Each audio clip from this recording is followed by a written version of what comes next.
WebRTC itself is actually a pretty interesting topic, no? Like it's a standard, it's a protocol that was built also by a group of people that decided to standardize something and to use something for video conferences. And this is particularly my expertise. During the pandemic, allowed everyone to work remotely. It was actually thanks to this protocol that was built 7 years or 8 years before by just a group of engineers from some tech companies. So it was even a pizza delivery. So I kind of tried those things. I was curious since I was pretty young. These kind of jobs make you realize actually how hard it is to make money. Yeah, like the salaries are not great doing that. So probably my first salary was around $4 or $5 per hour doing that. Yeah. At the same time, I had a bit of imposter syndrome. Like I was like a bit younger than what you usually would think a CTO should look like. So sometimes maybe I was dealing with developers that had my age or older. If I find a guy, his interview is not great, but he worked on really challenging open source projects, I can see his code. That's for me more important than the interview almost. Like, yeah. Today we are joined by Alberto González Trostoy, a software architect, founding engineer, and CTO. For over a decade, Alberto has built real-time communication solutions, led technical teams, and helped organizations from startups to Fortune 1000 companies bring scale, low latency, audio, and video applications to life. Alberto is the Chief Technology Officer at WebRTC Ventures, where he guides technical strategy, mentors engineers, and drives cutting-edge projects. In this episode, we'll explore his journey, uncover lessons in building real-time technology, and discuss the future of connected experiences. Alberto, welcome to the Inference Show. Thank you for the very nice introduction, Dr. Aurora. Great to have you on the show, Alberto. Now, we take instant communication for granted today. Messages, calls, videos, all in a tap. From your perspective, and we understand you see the invisible part, right? And what part of this invisible magic excites you the most as a technologist? It's hard to pick one. I would say all of it, but yeah, how electromagnetic waves really convert to signals and bits and information and data that then, thanks to people that build standards, finally we make sense of it and we are able to have like these kind of video calls or connect all of us around the world. So I think it's pretty incredible that us as humans, we have been able to achieve so much. And WebRTC itself is actually a pretty interesting topic, no? Like it's a standard, it's a protocol that was built also by a group of people that decided to standardize something and to use something for video conferences. And this is particularly my expertise. And it's actually one thing that it's amazing that we have been able to build, and actually is what helped during the pandemic, allowed everyone to work remotely. It was actually thanks to this protocol that was built 7 years or 8 years before by just a group of engineers from some tech companies. So I think that's a pretty interesting thing that we think is granted, and it's already something that we don't think about, but it's challenging. Awesome. Alberto, at a high level, can you describe what WebRTC is? Yeah, so it's a set of it's a standard. It's a standard that defines how to do real-time communications, and it's based on well-known protocols like UDP, TCP, and it's what allows us to build applications that communicate in real time. And what today companies like Zoom or Google use for video calling, but also is used for live streaming when we want low latency. And it's also used for telehealth visits, anything that involves real-time audio and video. Usually is based on this. Understood. So it's built over TCP and UDP. So is Yep. it more of an application layer protocol, or does it cross-cut through all the layers? Yeah, it touch on different layers, and it's touching low level layers. Of course, is network based, so it doesn't get involved into which kind of hardware it's going through, but it adapts depending on the IP network. It allows you to don't care about the IP network you are in, and you are able to connect and even have direct peer-to-peer connections between participants. So you could not really rely on an intermediary server. And that has been also like an interesting strength of this protocol, no, allowing people not just to connect in real time, but also to connect without depending on third parties and making sure that it's this media is not exposed to anyone else. It's just private. So the main advantage then, or the contribution has been latency, or is it like scaling because peer-to-peer would allow things to scale very well, or is it a combination of all of these things? The benefit is mainly latency. So that's the first strength that you think of this protocol as like allow just raw UDP is basically what you that would allow you to have as low latency as you can. But WebRTC has a lot of additions into it that is not just sending packets. It handles congestion control, things that can be dependent on the network. Like if there are anything that can influence your communication, is kind of handled by the protocol and adapts based on different conditions. Like for example, when you see a blurry video, is not because the app is not working, it's usually because the network has some issues. And the protocol is actually behaving as expected because it's handling this packet error loss, for example, and then after that recovering when the network is back up or it has more bandwidth. So it's yeah. Alberto, we have a lot of things we'll talk about in terms of technology and all the incredible work you've been doing. But I'm very curious to know. So you grew up in Spain, and how was it then to grow up in Spain? Yeah, it was nice. I think I was lucky enough to be born in a pretty open city with, a culture of like collaboration. And I think in general, like Spanish culture is, yeah, pretty collaborative.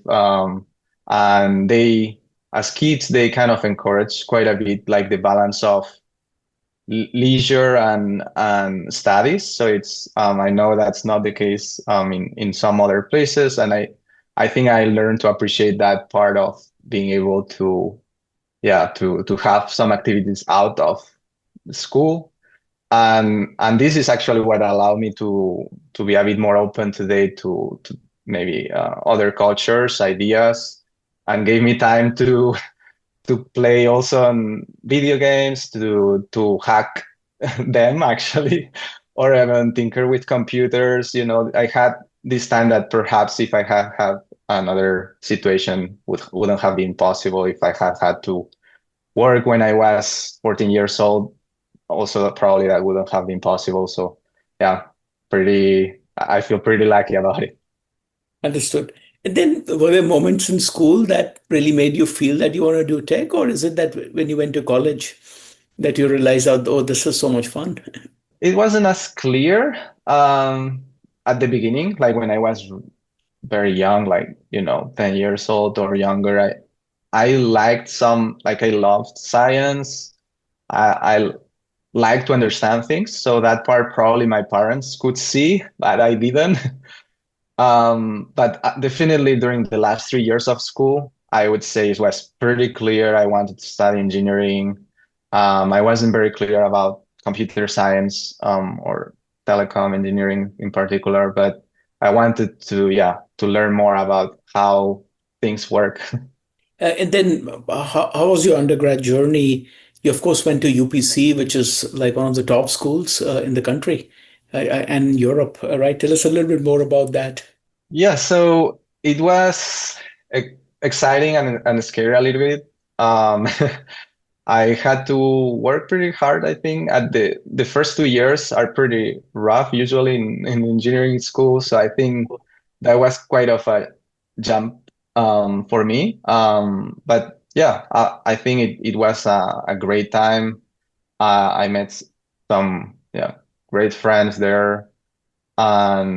And I remember, for example, like some very cool labs we did there.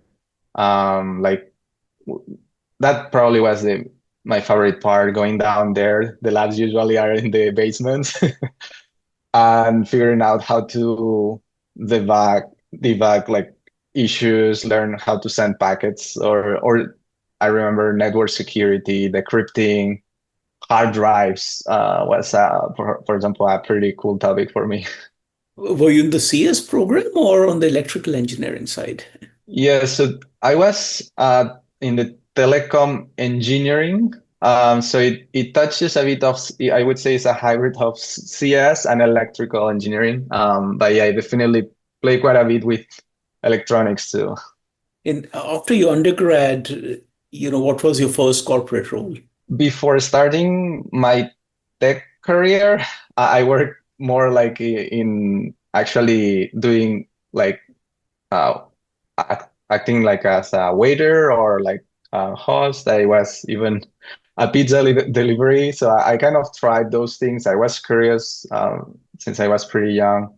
But yeah, from those jobs, I think I learned a bit about discipline, about pressure. And then, yeah, the first, I would say, proper job was in a small company actually in the UK that built electronic coin machines for parkings or stuff like that. So you would, these old machines, I think they don't have them anymore, but you would put a coin there and just count the hours that you will have the car parked.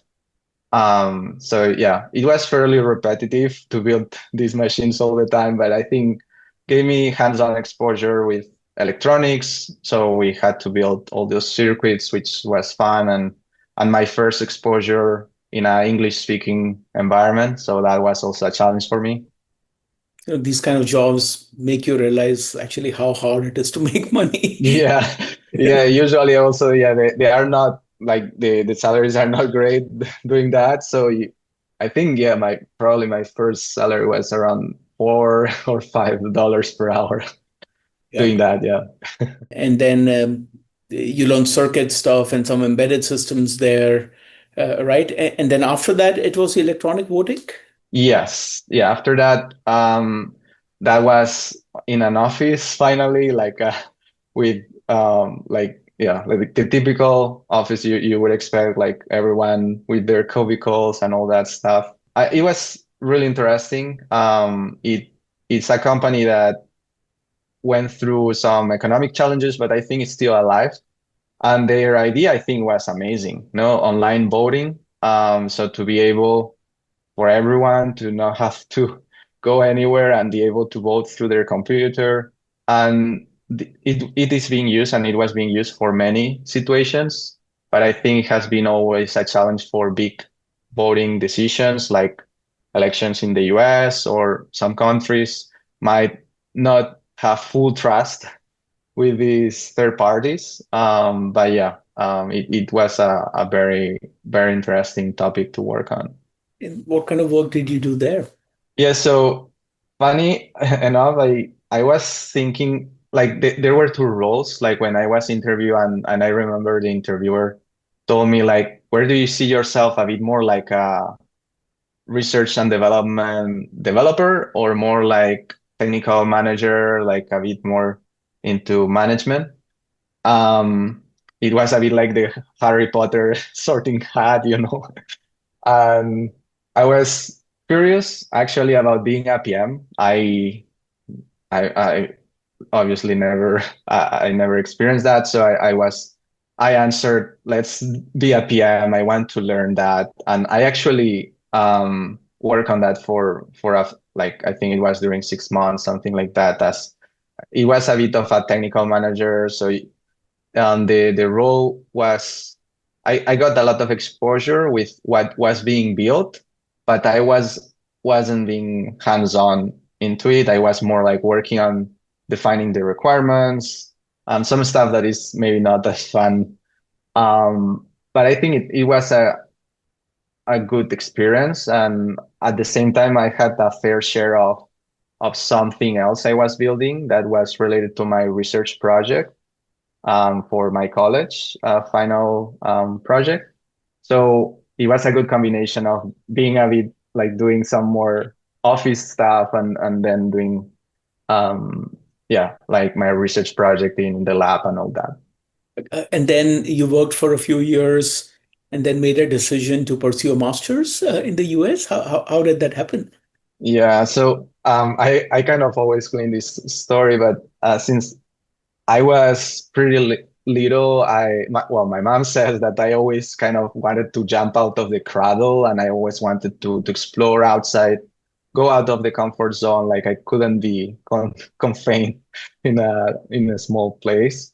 So this was kind of for years something that was top of mind, like that I thought would be nice, but I also thought was pretty expensive to do that. So I was fortunate enough that to hear about some potential scholarships and just applied and was able to get it luckily, and obviously that made the decision much easier. Still, I got a bit of support from my parents to live in the US, but wasn't like the full cost of like just living and paying for college and all that. Even if it's a master's, it was supposed to be 2 years. And you studied at Illinois Institute of Technology. That's right. Yeah. And how was it to live in America? Did you face any academic or cultural changes as compared to, living in Spain? How was life in America? It was, I think I would say it's a bit similar to what is in Spain, but there was a shock, I would say, from the point of view of academic point of view. I would say engineering school in Spain, at least, is a bit more traditional. So you have a teacher explaining stuff, and then at the end of the semester, you have a very hard exam.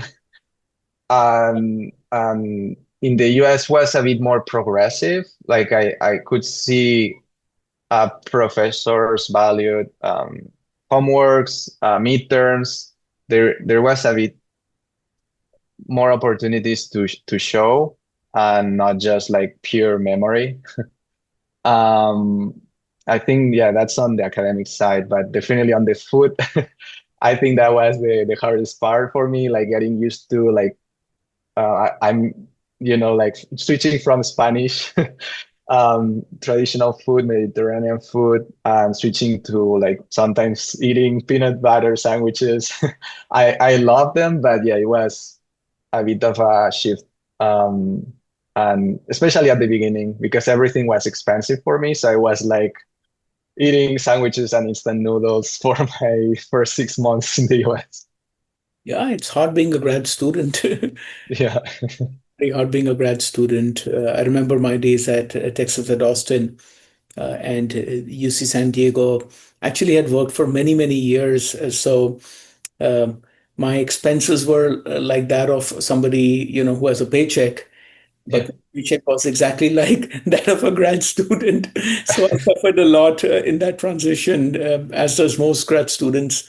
But then you made that quick transition out. You finished, and then you started working at Agility Feed, or was it at WebRTC Ventures right away?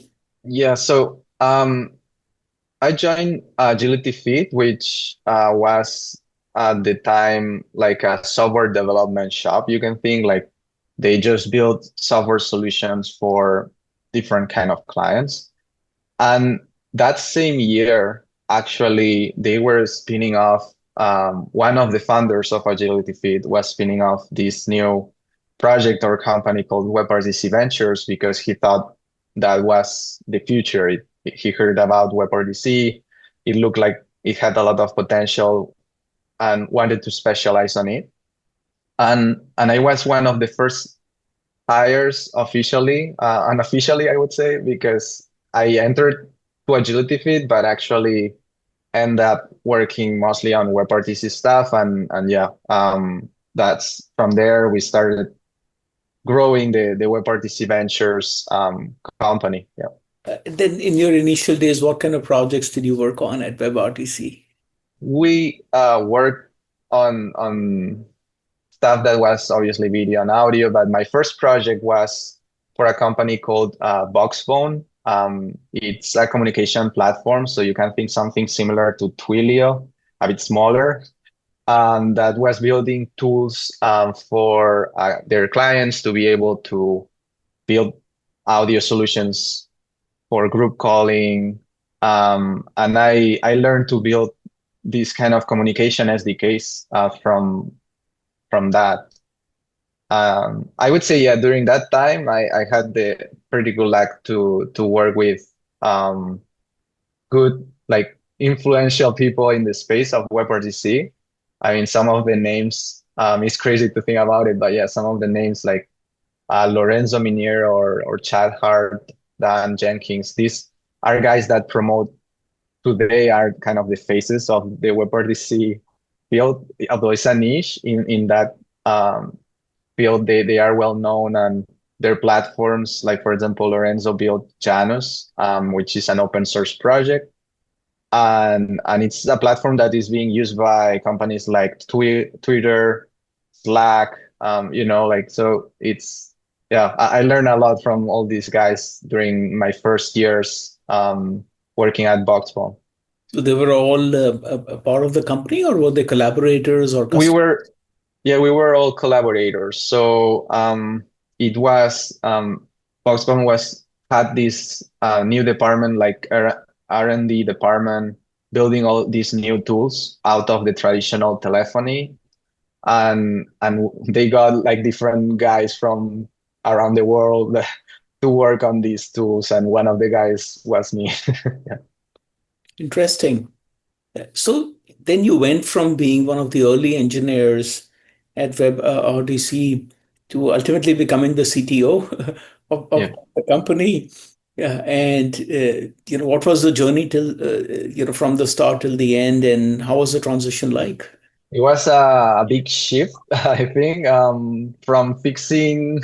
It was pretty big, actually. If you think that I was literally fixing things like coding full time and switching to like being a bit more like letting others code for me or guiding them to how to do stuff.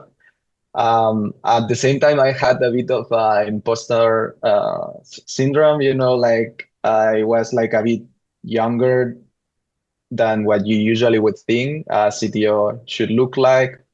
So sometimes maybe I was dealing with developers that had my age or older. I think that made it a bit tricky at the beginning. But yeah, I grew luckily with the team, so they knew I wasn't like this new guy that just appeared. I was involved with them for like at that time 6 years, so they knew me quite a bit, everyone. And how long did that feeling last, Alberto? That, oh boy, am I in the right place? I'm so young, and whatever that went on in the mind, right? How long did it last? Yeah, I think about a year or 6 months at least. The first, and I kind of tried to overcompensate too a little bit. Like I was researching so much about being a good CTO, and I think that was helpful though. Like I was reading about books about CTOs, about managing, about dealing with people, all that stuff that I never really put the focus on because in the past was how to build this application efficiently, how to build systems, but I never focused that much on on the higher level, let's say. But yeah, So that consciousness or that imposter syndrome actually got you to work harder and learn. yeah, You turned it into something very positive rather than inaction, right? Or yeah, running. I think so. Yeah. And then, now that you've been CTO for many, many years, what has your focus been in terms of technical vision and strategy? For me, like there are three things I try to focus on. One is the scalability of what we build. So my we have more than a dozens of concurrent projects in our company. We work in different verticals, different clients. Obviously, I cannot cover everything.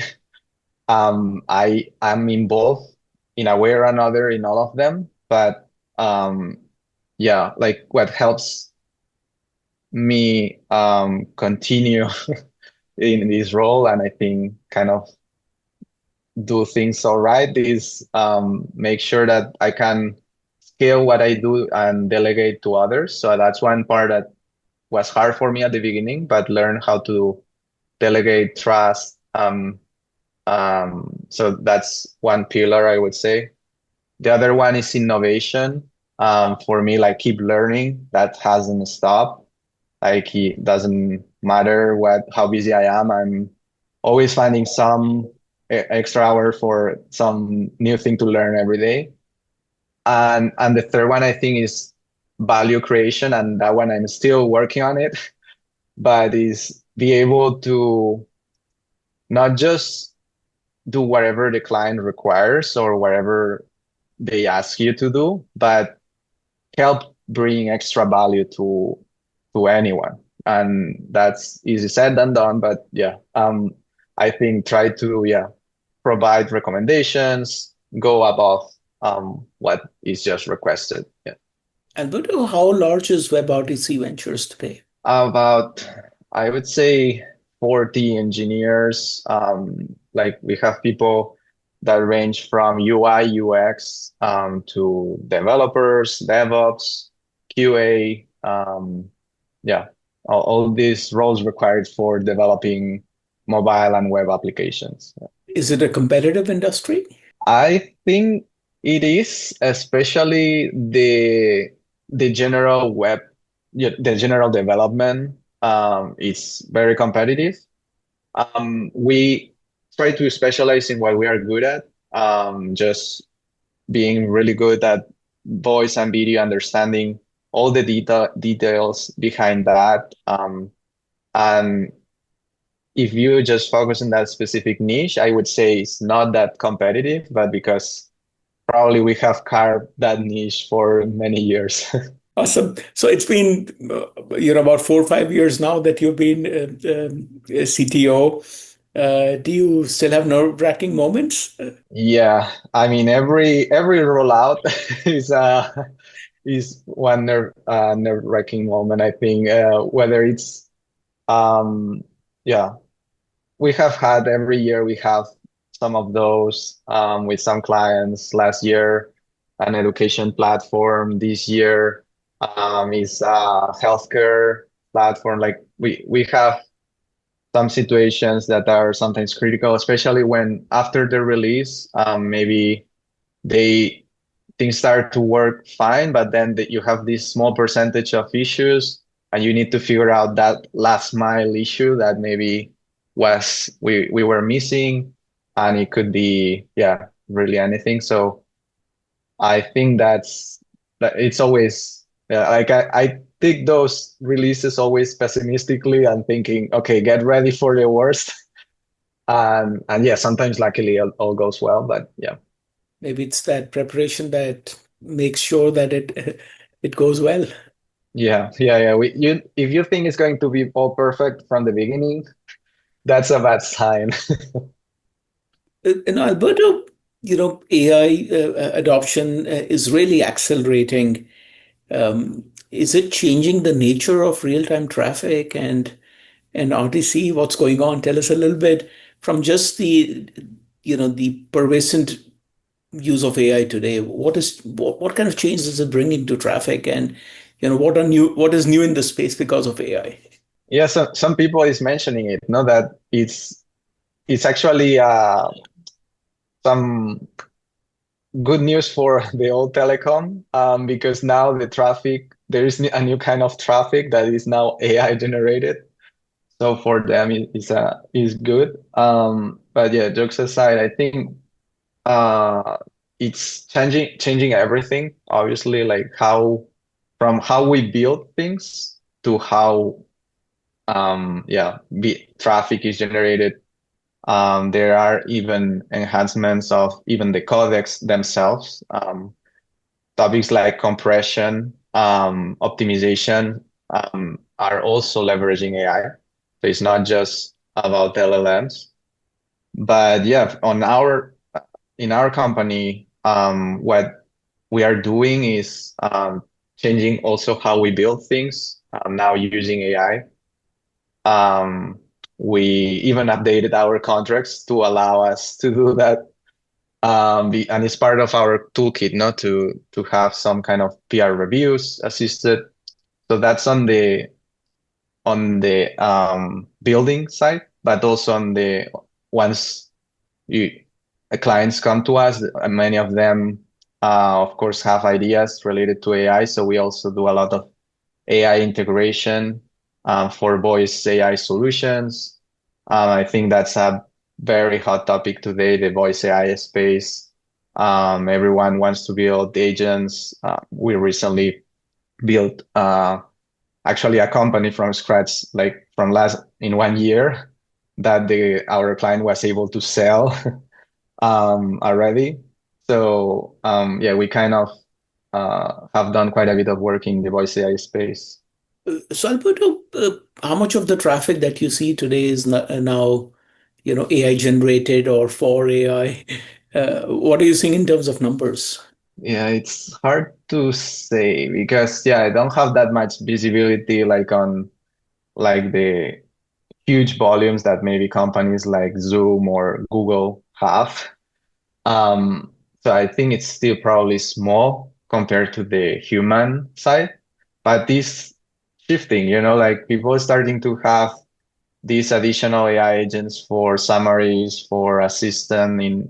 We have done a bit of that in some projects, like assisting call centers, helping filtering callers, or assisting even sales agents how to sell better. No, like they have like a copilot and they can see some recommendations on what is the new sale of the day and what they should mention in the call, and that's adapts based on the conversation. So there are plenty of options out there, and one actually that we started very recently, I think is interesting, is for helping therapists, counselors.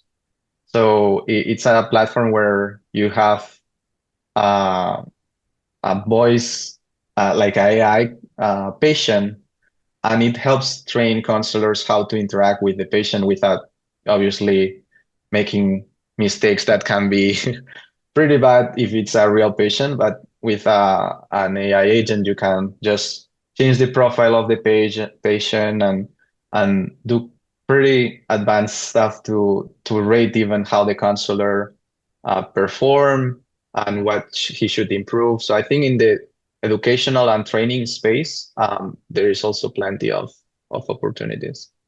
The first thing comes to mind is like a simulation or a flight simulator that pilots use, right? That's Yeah. the first thought I had when I heard that. So essentially now people are using these kind of voice agents for imitating humans, right? I mean, it's helping train humans without the time wasting of a human, no? Like if I want to train my pronunciation in English, like having a person just rating that and in real time giving you feedback, it's costly, as we know. So they are building these kind of solutions that can do that and can also rate how you do it. I think yeah, it's a pretty cool use case. And of course, yeah, the typical one, the customer support kind of use cases, like they are some roles people don't like really to do, like to be like a customer support agent. So I think in those cases, we still involve humans, but just involve them in cases where it's not something as basic as when my delivery will arrive or stuff like that that can be fully automated and can be done actually 24/7 and with a also a tone and a specific message that the company wants. No, like you can adapt it and you can make sure the customer is heard and also the agent answers as the customer would like to. But yeah, I think there is a bit of discussion around it. Some people don't like it. Some people think is eventually going to happen. But yeah, And reprogram it as well, right? yeah, Reprogram it every day based on changing conditions and so forth, right? exactly. Yeah. Be really powerful. Now, so previously, the real-time web was built for human to human with the network in between. What changes when on one side there's a human and an agent or AI or a machine on the other side? Yeah, so that's actually what is OpenAI, for example, building, no? Like they are building something called real-time API, and it's working on having these kind of agents running smoothly on the server instead of on the client side. And I think that's competing with other very big players in the industry that they are trying to build the same, but obviously in terms of AI power, it's a bit hard. But yeah, I think it doesn't change quite a lot. It's really at the end, it's just audio that is going through. The difference is now we have all these agents running on servers instead of on our computer. Although this is also probably going to change, and they are going to be running also in our own computers with the idea of small language models and all that. I think, and that's my personal opinion, that eventually all these LLMs that we use or AI that we use that runs on the server, eventually we will be using it all in the browser or in the mobile phone. Is there an angle for agent to agent real time communication as well? Yeah, they have talked about it. I don't know if yet agent to agent real time communication, but there is a lot of discussion around agent to agent kind of communications. Like there are better ways for agents to communicate than voice. And I think that's what like people is very interested today.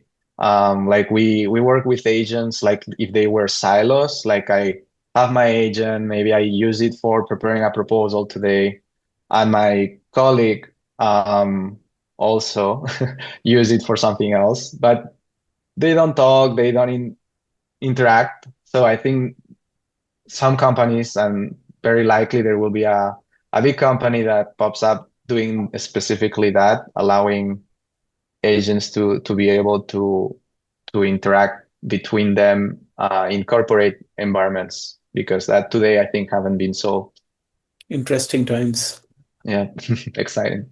One of the things that you said earlier caught my attention. You said you've changed your contracts to allow you to develop using AI.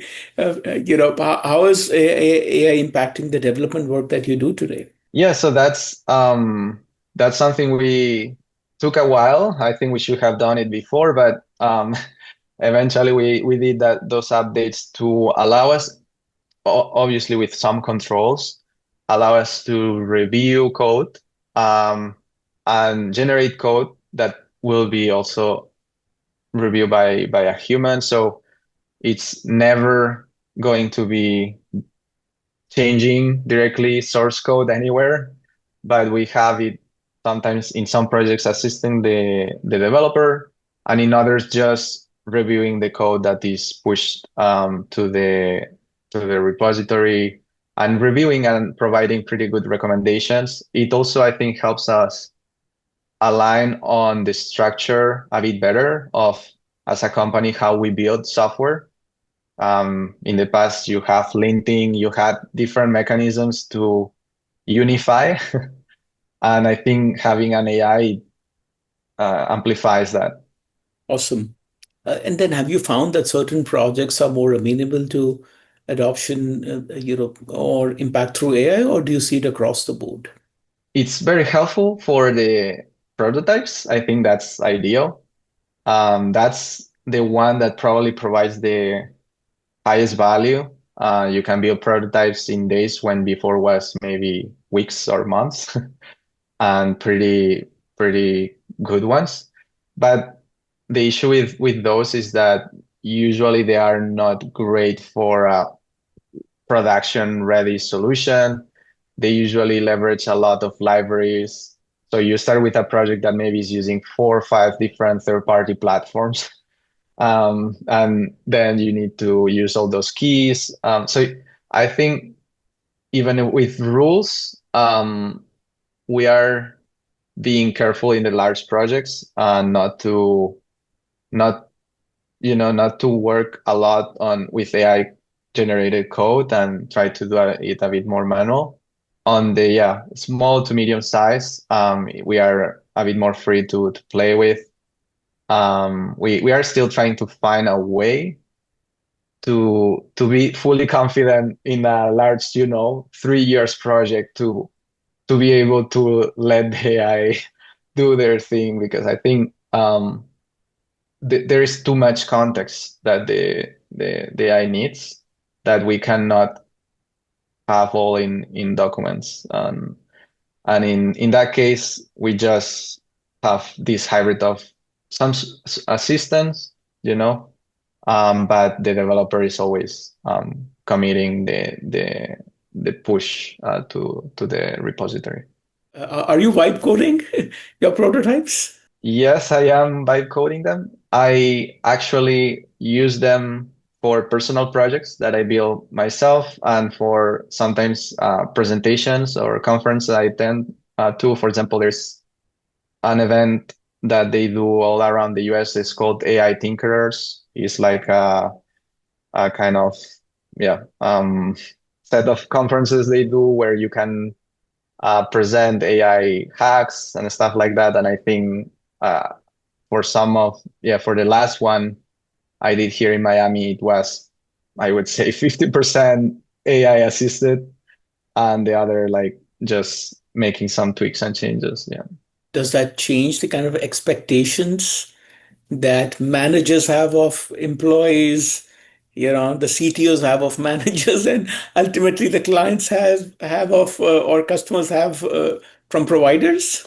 It's dangerous, yeah. It's tricky. And I would add another one there.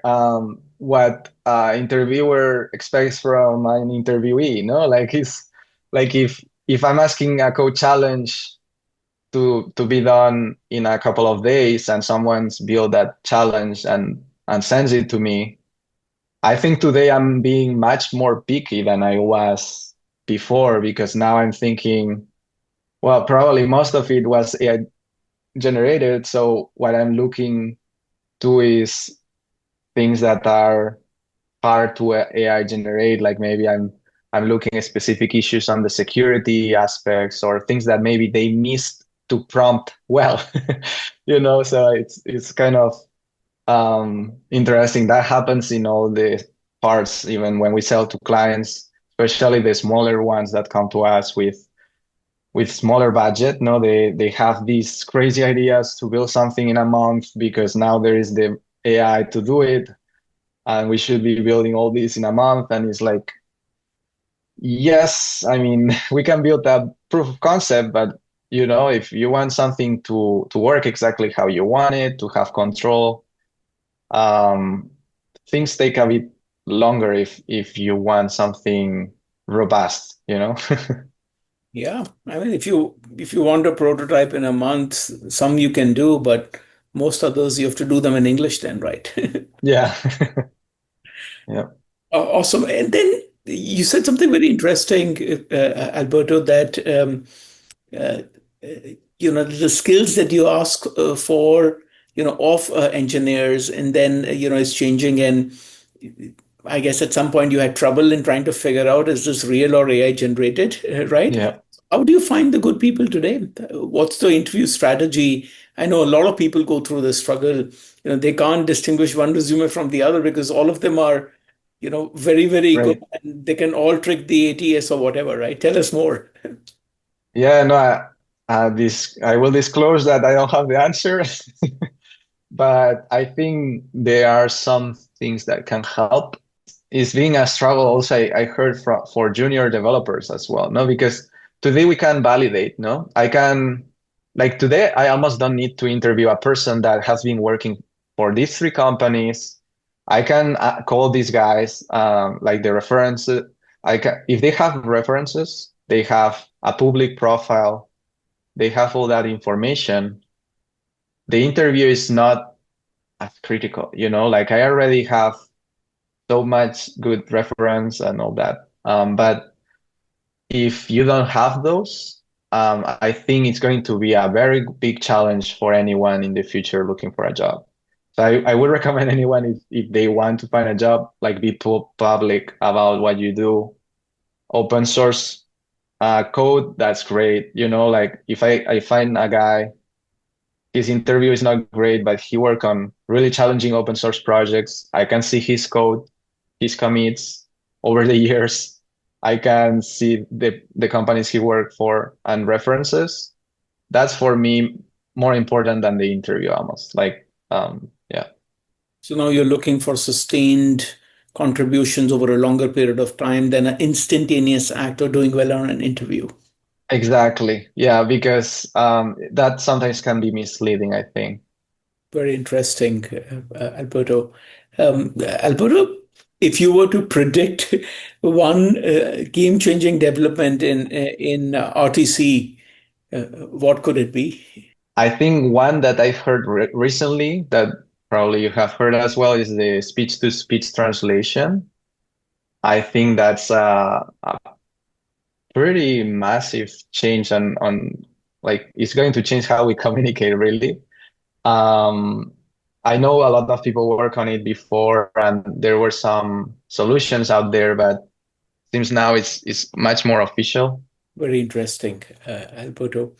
Alberto, we're gonna wrap up. Talking to you. This has been a fascinating conversation. You've been a role model for a lot of young engineers as a young CTO and been very, very successful. But we know there's a fun side to you. After all, you're a CTO and a skateboarder as well. So some fun questions for you. Fast iteration or meticulous planning? Fast iterations, yeah, better. Client-facing solutions or internal systems? Client facing. I think that's where we have the nerve-wracking moments and where we learn the most. Your favorite AI tool? I like these the GPT apps they have. You can customize for specific use cases. So, for example, I configure one that is like a proposal GPT Pro that is assists me to create proposals. Another for diagrams with Mermaid. So, I think it's very basic, but I think it's a cool tool to use. Long-term impact or lots of short-term wins? Short-term wins. Yeah. Last question for you, Alberto. What would you say to the young engineer who's just graduating? How can they be as successful as you are? What would it take? What should they be doing? Well, yeah, first of all, yeah, I don't know if I'm all that successful, but I appreciate it. Thank you. I would say first, learn, l- learn as much as you can, and don't stop. Like it doesn't stop after your first year or after your second or after you graduate or after you do your master's. And the other one would be build staff, even a small. Um, every project teaches you something, and also if you can expose that or publicize it in some way, I think it's also helpful. So again, I think we talk about it, but yeah, publishing GitHub, open source, it's a great way for you to learn first and then to get feedback from what you build. And there has been a lot of people that thanks to that, they have built amazing careers. They are super successful. So if you like tech, that's a pretty good way to first build something that you are proud of building, and then yeah, publicize it and share it with everyone. Awesome, Alberto. I think I'm going to make a prediction that 15 years from now, a lot of people are going to know about you and your work. So while you may underestimate your achievements, I won't. It's been a pleasure talking to you, Alberto. Is there anything else you would like to say to our audience? Yeah, I think yeah, it has been fun. I really like the interview. It forced me to think about my past. Sometimes we don't usually do. I recommend people do it, even if they are not going to talk in a webinar or anything, but just to think about how things change, how you have changed, and yeah, it helped me prioritize a little bit my own things, no, like to go over my past, my present, and future. So thank you for the interview. Thank you, Alberto. It's been a fascinating conversation. I enjoyed speaking to you. Thank you so much for all the work and your insights. Thank you. Have a good day.